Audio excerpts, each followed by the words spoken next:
নমস্কার। মধ্যবঙ্গের সংস্কৃতিতে আপনাদের স্বাগত জানাই।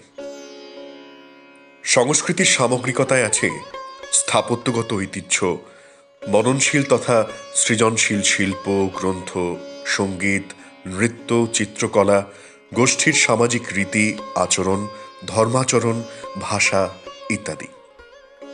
এগুলি বিভিন্ন গোষ্ঠীর মানুষের জীবনচর্যার অঙ্গ। চিত্রকলা এবং বর্ণবিন্যাসের কাজে বাংলার বিভিন্ন শ্রেণীর মানুষের প্রতিভা দীর্ঘকালের। এক্ষেত্রে বাংলার পল্লী প্রতিভার উল্লেখযোগ্য শিল্পীরা হলেন চিত্রশিল্পী, পটুয়ারা। শিল্পী হিসেবে প্রাপ্য সম্মান বা কদর তারা সেভাবে কোনো কালেই পান না, বলা ভালো অবজ্ঞাই পেয়েছেন। পল্লী শিল্পীদের সামগ্রিক প্রতিভার পরিচিতি নয়, আমাদের এই পর্বের বিষয় পটের দুর্গা।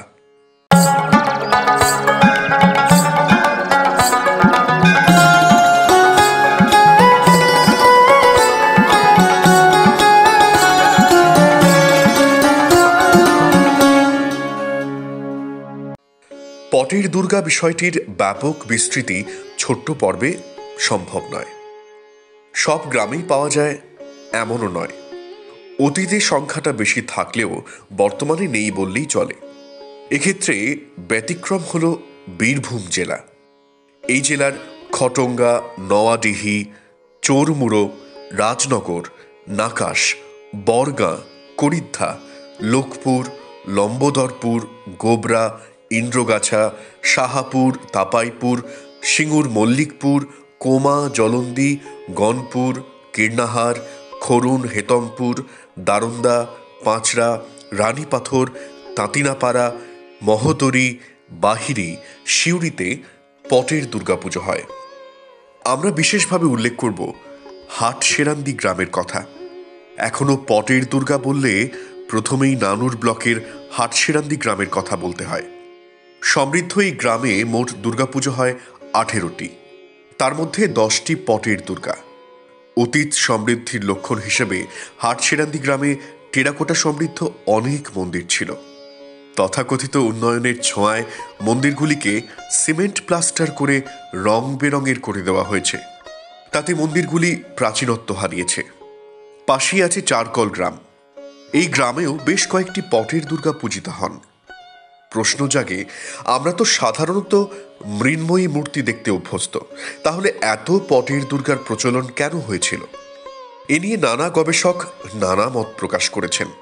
তবে বলা যায়, সমাজ অর্থনীতি এর মূলে।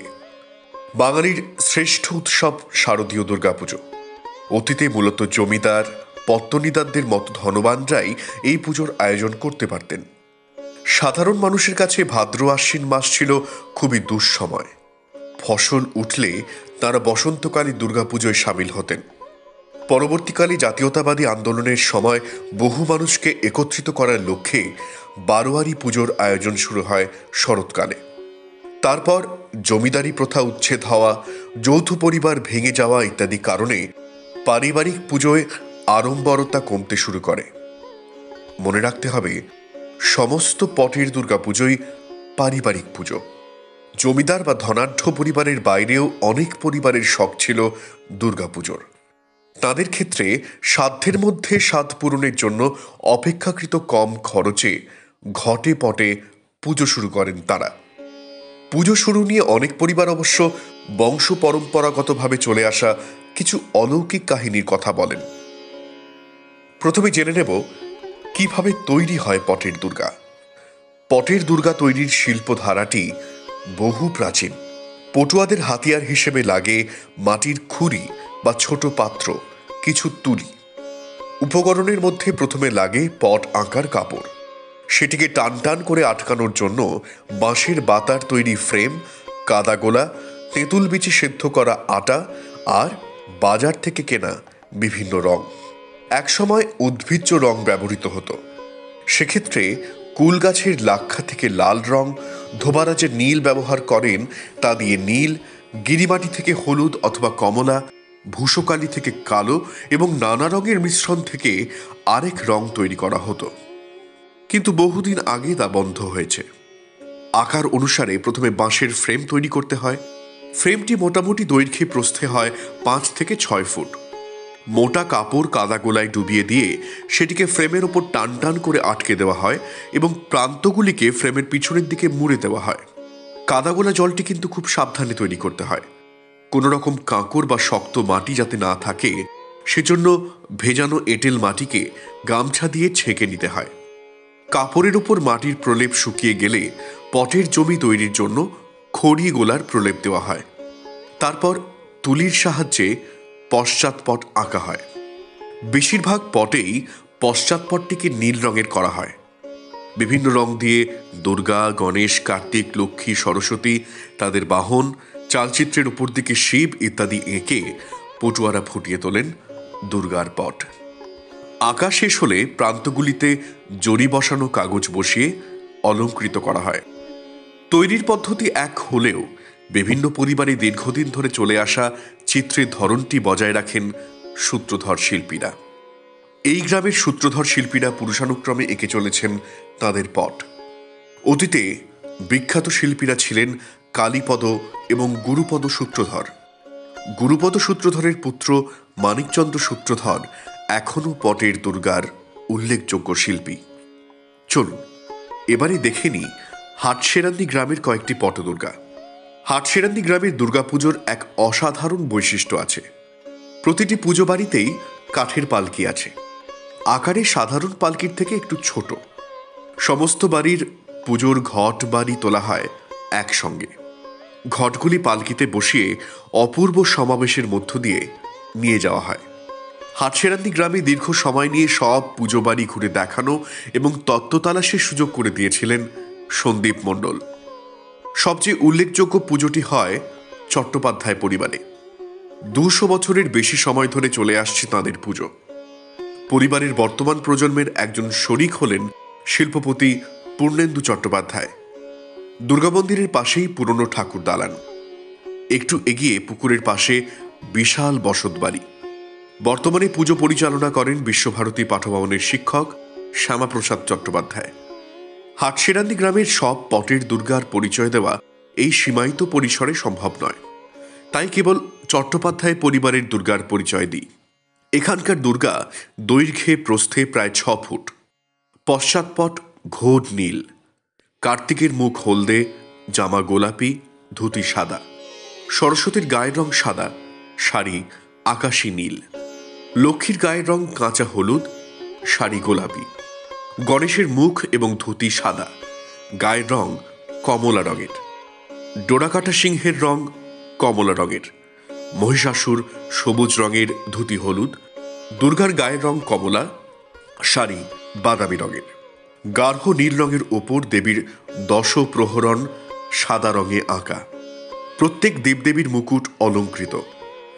গাঢ় নীল পশ্চাৎপটের ওপর নানা রঙের চালচিত্রটি চমৎকার। এরপর দেখে নিতে হবে সচ্চিদানন্দ ও উৎপল পালের পারিবারিক পুজো এবং পটেশ্বরীকে। আরেকটি প্রাচীন পটদুর্গার পুজো হল ঘোষ পরিবারের। দুর্গাপটের উপরে বড় করে শিবের অবস্থান একটু অন্যরকম। মন্দিরের সামনে বংশলতিকা দেওয়া আছে। বর্তমানে পরিচালনা করেন রাজা ঘোষ। এই পরিবারের একটি নবরত্ন রীতির এবং টেরাকোটা অলঙ্করণ সমৃদ্ধ প্রাচীন মন্দির আছে। এর পরের গন্তব্য ছিল আশিস মণ্ডল পরিবারের দুর্গাপুজোয়। এরপর দেখা হলো রায় পরিবারের পটদুর্গা। পরিবারের কর্তা অসীম রায়। রায় পরিবারের পর যাওয়া হলো উত্তম মুখার্জি পরিবারের পুজোর সঙ্গে শিল্পকর্ম দেখতে। মুখার্জি পরিবারের পুজো দেখার পর যাওয়া হলো আরেক মণ্ডল পরিবারে। পুজো পরিচালনা করেন গৃহকর্তা বিবেকানন্দ মণ্ডল। হাটসেরান্দি গ্রামে যার সবচেয়ে বেশি সহযোগিতা পেয়েছিলাম সেই সন্দীপ মণ্ডলদের বাড়ি এটি। সেখানে অতিথি আপ্যায়ন জলযোগের ব্যবস্থা করেছিলেন সন্দীপবাবু। এতগুলি পটের দুর্গা দেখার পর সন্দীপবাবু নিয়ে গেলেন এক শিল্পীর বাড়ি। মাসাধিককাল হাড় ভাঙা পরিশ্রমের পর পুজোর দিনগুলিতে বিশ্রামে কাটাচ্ছিলেন। শিল্পীর নাম মানিকচন্দ্র সূত্রধর। কালো নামেও সমধিক পরিচিত। তার বাবা কাকারাও ছিলেন নামকরা পটুয়া। তাদের হাত ধরেই কাজ শেখা। তিনি কাজ করছেন মোটামুটি 40 বছর। মাটির প্রতিমা তৈরি এবং পটের দুর্গা তৈরি করেছেন তার ঊর্ধ্বতন ৩ পুরুষ। তাদের কাজ নিয়ে বহু মানুষ সুখ্যাতি করেন। সাংস্কৃতিক ঐতিহ্যের ধারাটিকে তিনি বয়ে নিয়ে চলেছেন।